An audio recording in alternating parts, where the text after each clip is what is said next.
A cárie é uma doença que, se não for tratada, pode causar vários problemas. Alguns simples, outros nem tanto. Hoje em dia se discute muito a questão da influência da cárie na qualidade de vida. É um problema que pode ir se agravando cada vez mais, havendo muitas vezes a necessidade de tratamentos mais complexos para serem feitos. A identificação da cárie é feita no exame do dentista. Essa doença tem consequências para os dentes, que vão desde uma manchinha branca, que é o início dessa doença, até uma cavidade.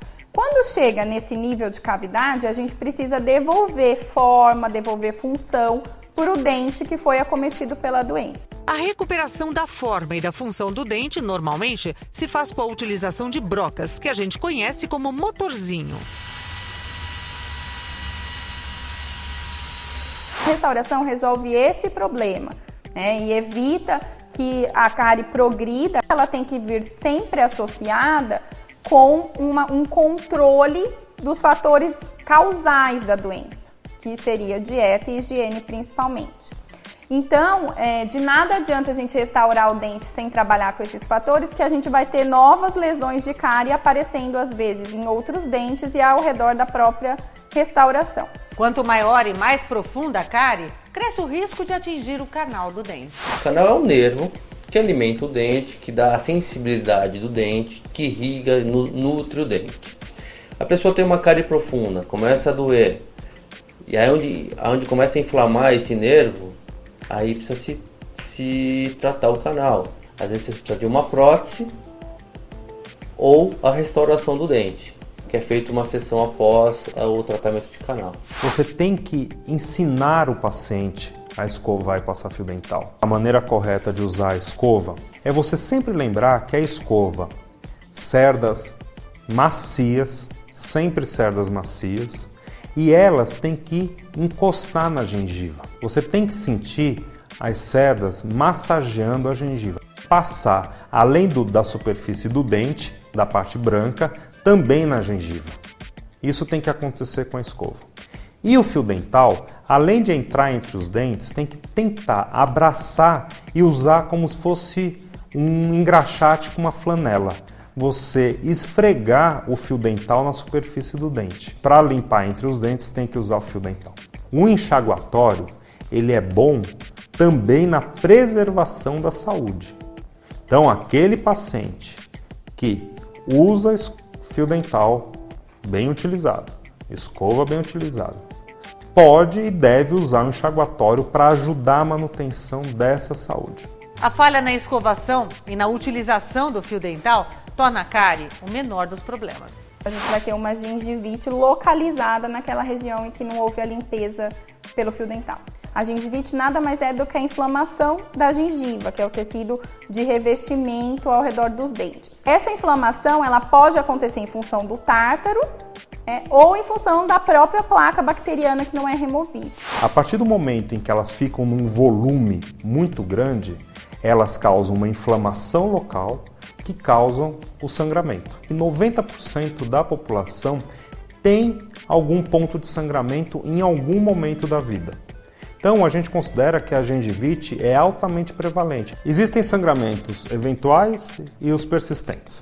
Os eventuais, eles estão no início do problema. Se o problema não for corrigido, ele se transformará em persistente. E se a gente não tomar cuidado, isso pode partir para um outro ponto que pode levar lá na frente à perda dos dentes. A pessoa que tem gengivite geralmente não sente nada. Tem pacientes que chegam a perder todos os dentes e nunca sentiram uma dor de dente em função da doença periodontal. Alguns casos em que há uma inflamação muito grande e às vezes outras complicações associadas, pode haver dor. A gengivite também pode desencadear um mau hálito.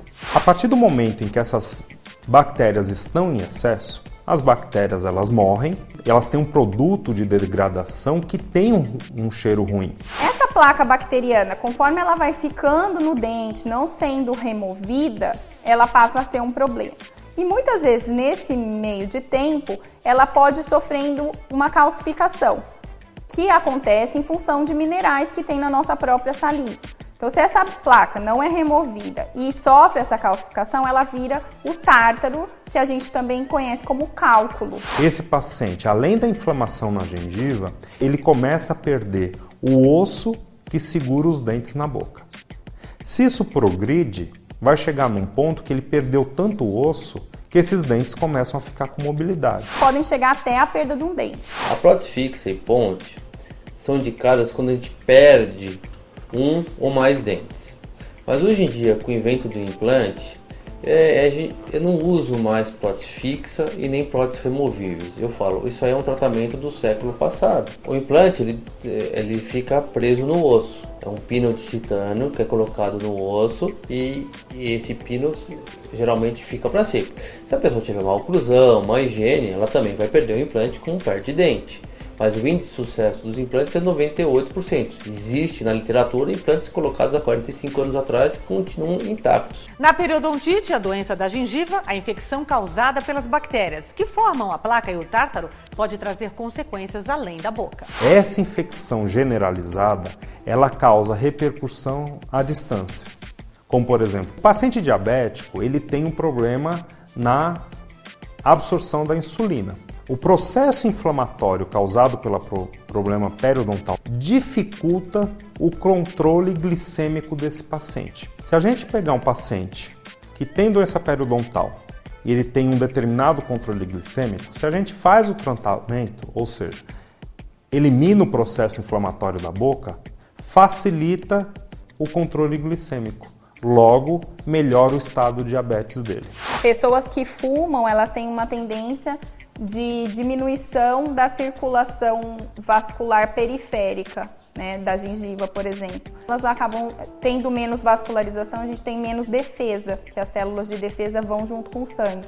Consequentemente, essas pessoas acabam sendo mais predispostas a infecções periodontais.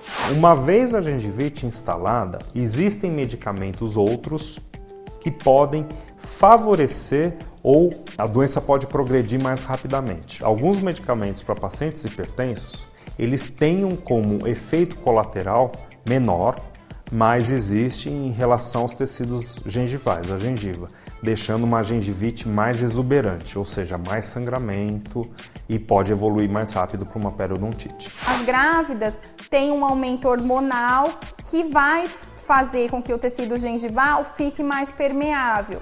Então ela tem uma facilidade de inflamação da gengiva, mas se não tiver placa, a gengiva não inflama. Tanto que as mulheres grávidas deveriam fazer controle da gengiva durante a gravidez, num período mais curto, para evitar sangramento, principalmente no último trimestre. Isso é o segredo para a gente no futuro ter menos doenças de uma maneira geral. É muito melhor prevenir do que ter que tratar, né, em fases mais avançadas, mais complexas. Por isso que é fundamental que o paciente periodicamente frequente o dentista. Porque só o dentista vai ser capaz de identificar quais são as áreas, ou os dentes, ou as superfícies que o paciente não está higienizando corretamente. Hoje a gente tem pesquisas, né, revisões da literatura que mostram que os 6 em 6 meses foi uma coisa empírica que se estabeleceu e que não tem uma evidência científica. Tem gente que vai ter que ir mensalmente, porque tem um problema que merece uma atenção mais pormenorizada, mais frequente. Tem gente que às vezes de ano em ano é o suficiente. Então, só é importante a regularidade, né, o retorno ao dentista para que você possa detectar possíveis problemas precocemente, que são sempre mais fáceis de ser tratados. Se você quiser saber mais sobre bem-estar e qualidade de vida, acesse o nosso site. Acompanhe as novidades do programa seguindo o Twitter do Edição Saúde. E aproveite também para curtir a nossa página no Facebook. Até mais, tchau!